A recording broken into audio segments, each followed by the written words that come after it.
జగ్గారెడ్డి ప్రకటన. గతంలో national highway విస్తరణలో తొలగించిన భూ లక్ష్మమ్మ గుడిని తిరిగి రోడ్డు ప్రక్కనే గతంలో ఉన్న చోట భవిష్యత్తులో ఏర్పాటు చేయనున్నారు. నేషనల్ హైవే రోడ్డు విస్తరణలో పండ్ల దుకాణాలు, పాన్ డబ్బాలు, టిఫిన్ బండ్లు పెట్టుకునే స్థలాలు కోల్పోయిన వారికి రోడ్డు విస్తరణ పనులు పూర్తి కాగానే తిరిగి డబ్బాలు, దుకాణాలు ఏర్పాటు చేస్తామన్నారు. నేషనల్ హైవే రోడ్డు విస్తరణలో పండ్ల దుకాణాలు, పాన్ డబ్బాలు, టిఫిన్ డబ్బాల స్థలాలు నష్టపోయిన వారు ఈ విషయాన్ని గమనించాలన్నారు.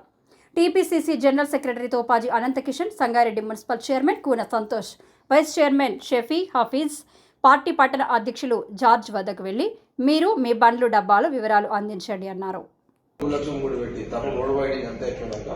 ఆ చౌరస్తులో ఎన్ని అన్నది పాన్ డబ్బాలు కానీ, పండ్ల దుకాణాలు కానీ, ఇంకా పండ్ల దుకాణాలు కానీ ఏమేమైతే పోయినాయో లిస్టు తాగితే వెల్డింగ్ షాపులు కానీ ఇంకా ఏమైనా సరే ఏది పోయినా సరే వాళ్ళ లిస్టు తయారు చేసుకోండి. ఇప్పుడే చేసి పెట్టుకొని అయిపోయిన తర్వాత భూలక్ష్మమ్మ గుడి ప్లస్ ఆ డబ్బలు, పాన్ డబ్బాలు, ఫ్రూట్ డబ్బాలు, బండ్లు ఎన్ని అయితే పోయినా వాళ్ళకి కూర్చోబెడతాం. ఆ ఉన్న జాగ్రత్త సెట్ చేద్దాం. సరేనా? తయారు.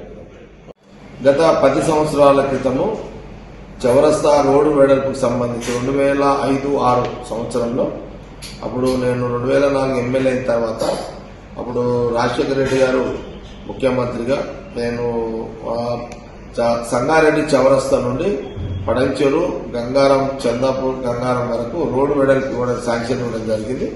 అప్పుడు సంగారెడ్డి, పడంచెరు అంతా కూడా నేనే ఈ పెద్ద నియోజకవర్గానికి ఎమ్మెల్యేగా ఉంటుంది. అప్పుడు రాజశేఖర రెడ్డి గారు దాదాపు 1000 కోట్ల మంజూరు ఇవ్వడం జరిగింది 4 లైన్ కోసము. అప్పుడు పనులన్నీ కూడా ప్రారంభమైన దాంట్లో సంగారెడ్డి చౌరస్తాలో మరి భూలక్ష్మమ్మ గుడి మధ్యలో ఉండే తప్పని పరిస్థితిలో మరి అక్కడ అమ్మవారి గుడిని తీసి సంగమేశ్వర గుడిలో పెట్టాల్సి వచ్చింది. కాబట్టి అప్పుడు ఇక్కడి నుంచి తీసిన ఆ చిన్న గుడి అమ్మవారిది ఇంకా సంగమేశ్వర గుడి దగ్గరనే అక్కడ పెట్టడం జరిగింది విగ్రహాలు కూడా అమ్మవారి భూలక్ష్మమ్మ. కాబట్టి ఇప్పుడు ఆ 2005లో 2006లో ఏదైతే చౌరస్తాకు తీయడం జరిగిందో మళ్ళీ ఆ భూలక్ష్మమ్మ విగ్రహాలు అవి చిన్న గుడిని అక్కడ చౌరస్తాలో ఏర్పాటు చేయించాలని ఒక ఆలోచన అప్పటి నుంచి ఉంది. ఇప్పుడు ఆ టైం వచ్చింది.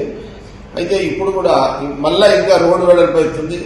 అక్కడ ఈ మధ్య కాలంలో చెరుకు బండ్లు కానీ, లేకపోతే పాన్ డబ్బాలు కానీ, లేకపోతే పండ్లు అమ్ముకునే బండ్లు కానీ ఇట్లా ఎన్నైతే బండ్లు గిన్నెలు అవన్నీ ఏవైతే అక్కడి నుంచి తీయాల్సి వచ్చిందో రోడ్డు వెడల్పులో అవి కూడా ఆ లిస్టు కూడా ఎవరెవరైతే చౌరస్తాలో రోడ్డు వెడల్పులో బండ్లు పోతున్నాయి, పాన్ షాపులు పోయినాయి, లేకపోతే ఫ్రూట్ బండ్లు తీయాల్సి వచ్చింది పోయిందో వాళ్ళందరూ కూడా నేను ఒక వీడియో రిలీజ్ చేస్తున్నాను.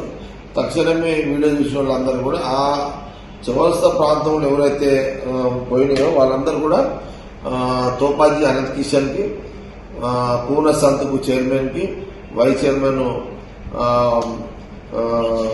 షఫీకి, అట్లనే మా టౌన్ ప్రెసిడెంట్ జార్జి కూడా ఎవరైనా వాళ్ళకు మీరు మీ పేర్లు, ఫోన్ నంబర్లు, మీ నష్టపోయిన ఫోటోలు అన్ని కూడా మీరు అక్కడ వాళ్ళకి ఇచ్చేసేయండి. ఇప్పుడు ఈ రోడ్డు వెడల్పు పనులన్నీ అయిపోగానే ఆ భూలక్ష్మమ్మ గుడిని అట్లాగే అక్కడ డబ్బలు, పాన్ డబ్బలు, ఫ్రూట్ బండ్లు, చెరుకు బండ్లు, ఇంకే బండ్లు చిన్న చిన్న బండ్లు దుకాణాలు ఎవరైతే రోడ్డు మీద పెట్టుకుని జీవించారో వాళ్ళందరికీ మళ్ళీ అక్కడనే పనులను పూర్తయినాక అదే జాగాలో కొంత జాగాను కేటాయించి కొంత మీ అందరికి మళ్ళా జీవనోపాధి వచ్చే విధంగా తప్పకుండా చేయిస్తానన్నమాట ఒక వీడియో రిలీజ్ చేస్తాను. దీన్ని అందరూ కూడా గమనించండి.